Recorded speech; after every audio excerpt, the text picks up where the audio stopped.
Welcome students in this video lecture.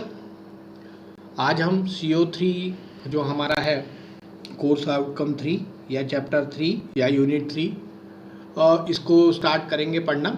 और इसका जो टॉपिक है मुख्यतः विंड एनर्जी पर आधारित है। तो विंड एनर्जी क्या है, इसके क्या सिम्टम्स हैं, किस तरीके से इसको हम लगा सकते हैं, इसकी क्या क्या टाइप्स होते हैं, कौन कौन से मुख्य पार्ट हैं, इन सब की जानकारी हम आगे आने वाले सभी वीडियो लेक्चर्स में लेंगे। तो विंड एनर्जी मुख्यतः हम विंड को रोक कर या उसको हरास करके या उसको रोक कर हम अपने ब्लेड्स को घुमाते हैं। जैसे आपने देखा ही होगा और थोड़ा बहुत आपको इसका नॉलेज भी होगा कि जैसे ही हम विंड घूमती है तो विंड जब चलती है तो विंड मिल घूमती है और विंड मिल घूमने से उसमें लगा जनरेटर है वो घूमता है, जिसकी वजह से हमें इलेक्ट्रिसिटी की प्राप्ति होती है। तो इस विंड मिल में के कई टाइप्स होते हैं। ये तो हम आगे इस लेक्चर में समझने और देखने का प्रयास करेंगे ही, लेकिन हम जनरली यदि हम छत्तीसगढ़ की बात करें तो हम पाते हैं कि छत्तीसगढ़ में विंड मिल फार्म एक या दो ही प्रपोज्ड हैं जो लगने वाले हैं और इसकी स्टडी कंटिन्यू चलती रहती है।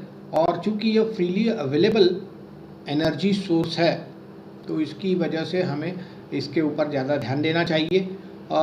विंड मिल को लगाने से हमें क्लीन एनर्जी की प्राप्त होती है, इसलिए सोलर एनर्जी के बाद जो मुख्य स्रोत है एनर्जी का वो विंड मिल ही है।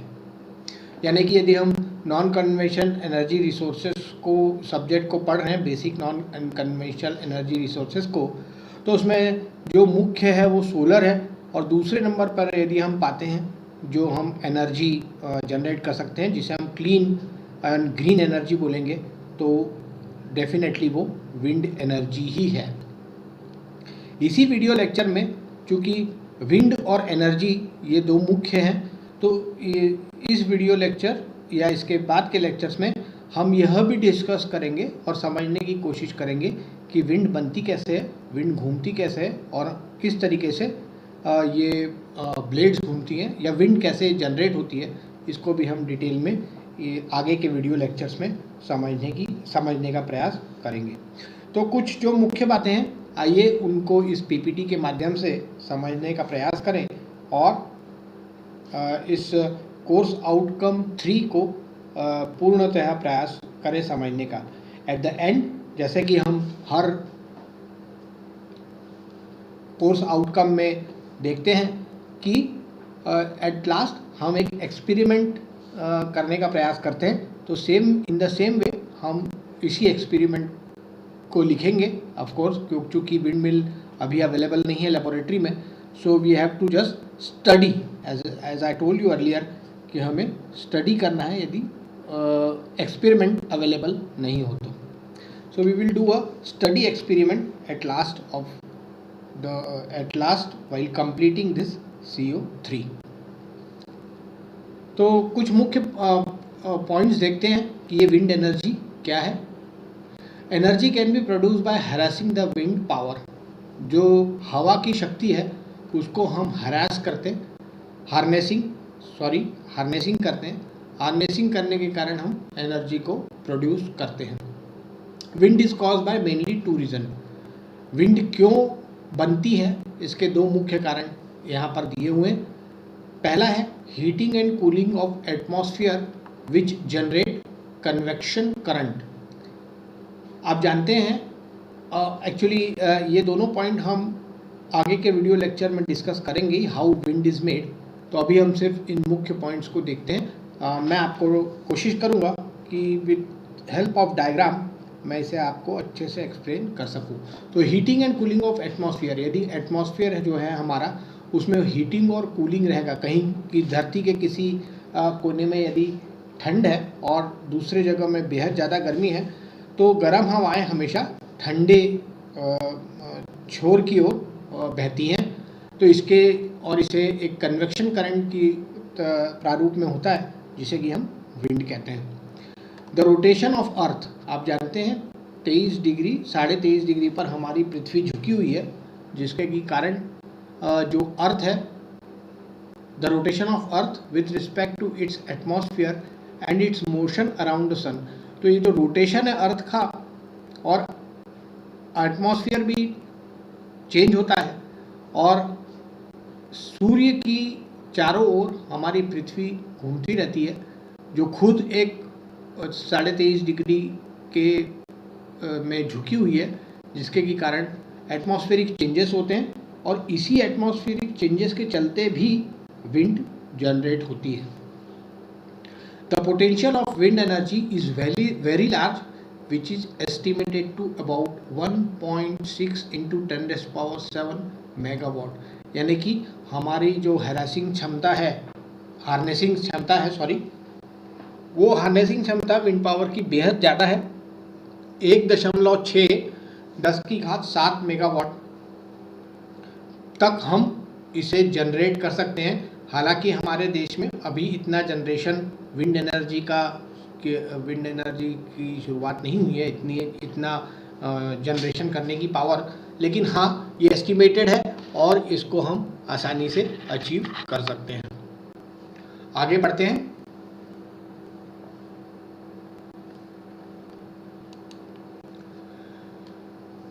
Wind energy is an indirect source of solar energy. Why indirect source of solar energy? Why यानी कि सोलर एनर्जी और विंड एनर्जी का इनडायरेक्ट सोर्स कैसे है, इसको हम इस कंटेंट के माध्यम से समझने का प्रयास करते हैं।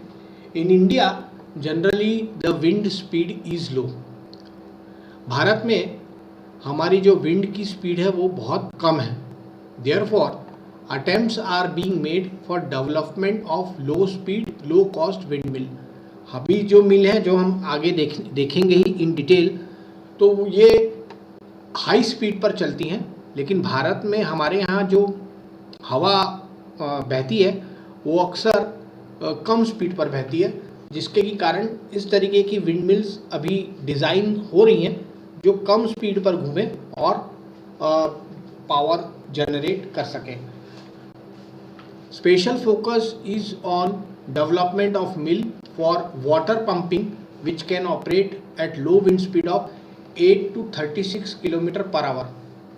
देखिए ये 8 to 36 किलोमीटर पर आवर ये बहुत ज़्यादा स्पीड है। यदि क्यों यहाँ लिखा जरूर है लो विंड स्पीड, लेकिन ये जो स्पीड है ये बहुत ज़्यादा है, ये किलोमीटर पर आवर में है। Which can be utilize for providing drinking water in small rural area irrigation of small farms.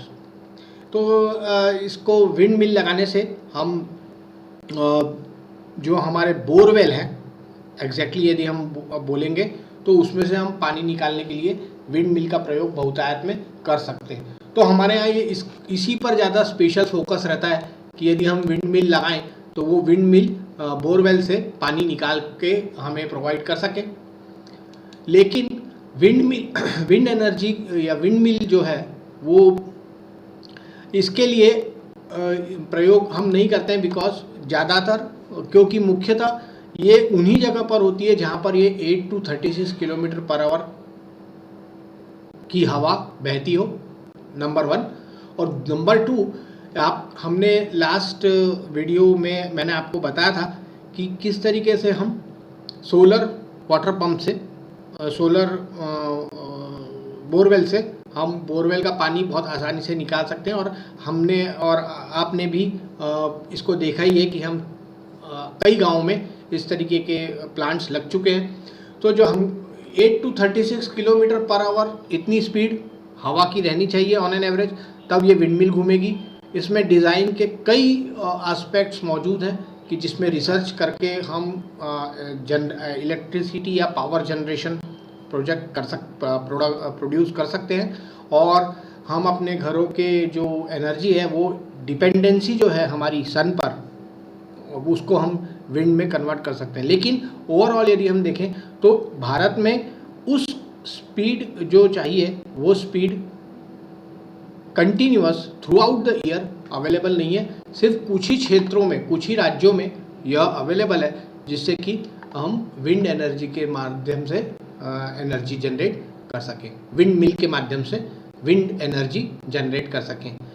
लेकिन इसकी हमने लास्ट स्लाइड में ये देखा कि इसकी जो उपलब्धता है विंड मिल की, विंड मिल लगाने से विंड एनर्जी जनरेट करने की जो कैपेसिटी है हमारे देश की वो बहुत ज़्यादा है, दैट इज़ 1.6 इंटू 10⁷ मेगावाट।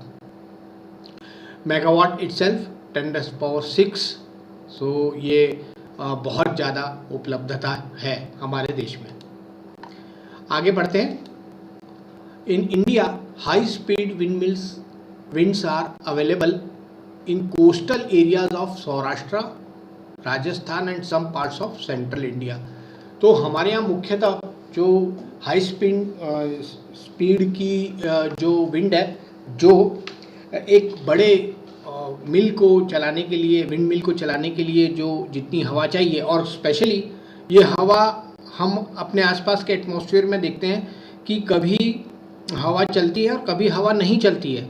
ऐसा में यदि हम विंड मिल लगाएं तो it will be not fruitful. ये कोई हमारे लिए सही इन्वेस्टमेंट नहीं होगा, हमें कुछ दूसरे सोर्स खोजने पड़ेंगे। सोलर की भांति 365 दिन में से एटलीस्ट हम 300 दिन का एक्सपेक्टेशंस रखते हैं कि वो हमारे पास अवेलेबल हो। लेकिन ये विंड मिल हम वहीं विंड मिल लगाकर विंड एनर्जी वहीं जनरेट कर सकते हैं जहाँ पर थ्रू आउट द ईयर 365 दिन में से एटलीस्ट 300 डेज हमें तेज़ हवा की उपलब्धि हो। और तेज़ हवा की क्यों, जैसे जैसे हम आगे इस चैप्टर में पढ़ेंगे आपको ये जरूर समझ में भी आएगा।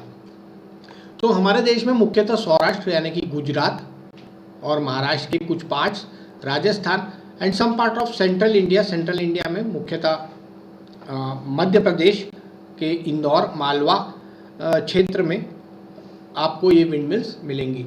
अदर देन दैट तमिलनाडु, चूँकि स्लाइड में लिखा नहीं है, तमिलनाडु, केरल और कर्नाटक के कुछ पार्ट्स जो कोस्टल एरियाज़ हैं उसमें आपको विंड मिल बहुतायत में देखने मिलेंगी। और जितना कोस्टल एरिया है उसमें हम विंड मिल पर जो हमारी डिपेंडेंसी है, चूँकि जो ये विंड मिल है उसके लिए जो समुद्र के किनारे रहते हैं वहाँ पर हवा की उपलब्धता तकरीबन साल भर रहती है, इसलिए हम उन क्षेत्रों को हार्वेस्टिंग करते हैं विंड की और अपने एनर्जी को जनरेट करते हैं।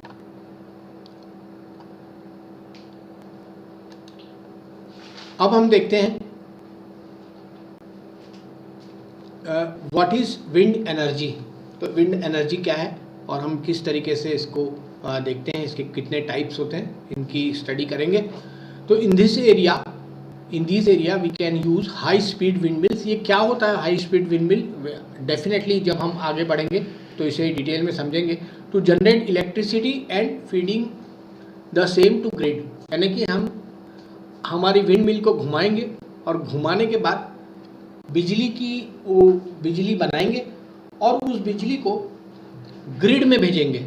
अब ये ग्रिड क्या है आप समझ सकते हैं कि जैसे एक हमारी जो एजेंसी है, सपोज हम छत्तीसगढ़ राज्य की बात करें तो छत्तीसगढ़ राज्य में हमने इसको पहले भी देखा था, मैं रिपीट कर देता हूँ। छत्तीसगढ़ राज्य में हमारा जो बिजली डिस्ट्रीब्यूशन फर्म है that is CSPDCL, power and generation limited, और CSPDCL है ये जो हमारे पावर को सही ढंग से जो डिस्ट्रीब्यूट करते हैं। इस तरीके से दो एजेंसी हैं, तो हम इन दोनों एजेंसी के माध्यम से इस ग्रिड को कंट्रोल करते हैं और जहां अनुपलब्धता है, जहां पर अवेलेबल नहीं है एनर्जी, वहां पर हम इसे भेजते हैं। तो हम क्या करेंगे, हम एक विंड मिल लगाएंगे। सब फॉर एग्जांपल हम एक विंड मिल लगा रहे हैं तो हम उसे विंड मिल कहेंगे। एक विंड मिल लगाएंगे, उससे जो एनर्जी जनरेट होगी उसको हम ग्रिड में भेजेंगे। लेकिन यदि हम कई विंड मिल लगाएं तो हम उसे विंड फार्म कहते हैं। Wind farm, FARM, wind farm. तो विंड फार्म के माध्यम से हम ज़्यादा बिजली जनरेट करेंगे और ग्रिड में भेजेंगे। तो आप यदि सोचिए कि आप ऐसा सोचें कि हम एक विंड मिल लगाएं और उससे एनर्जी जनरेट करें, जैसे कि हम सोलर में देखते हैं कि हमने सोलर सेल लगाया, उससे हमने अपना बोरवेल पंप चालू कर लिया, या एक सोलर पैनल लगाया जिससे हमने एक सोलर पैनल्स लगाए और हमने अपने घर की जो बिजली की ज़रूरत है उसको पूरा किया।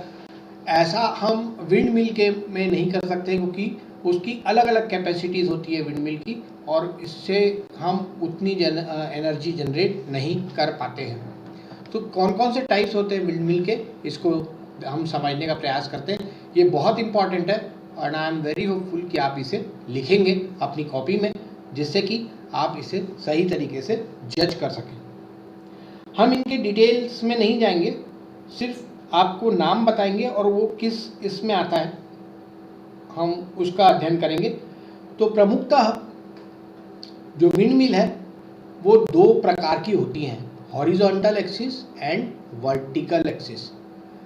तो मैं अभी यह वीडियो लेक्चर यहाँ समाप्त करता हूँ और नेक्स्ट वीडियो लेक्चर में हम इसका क्लासिफिकेशन और अच्छे से समझने का प्रयास करेंगे।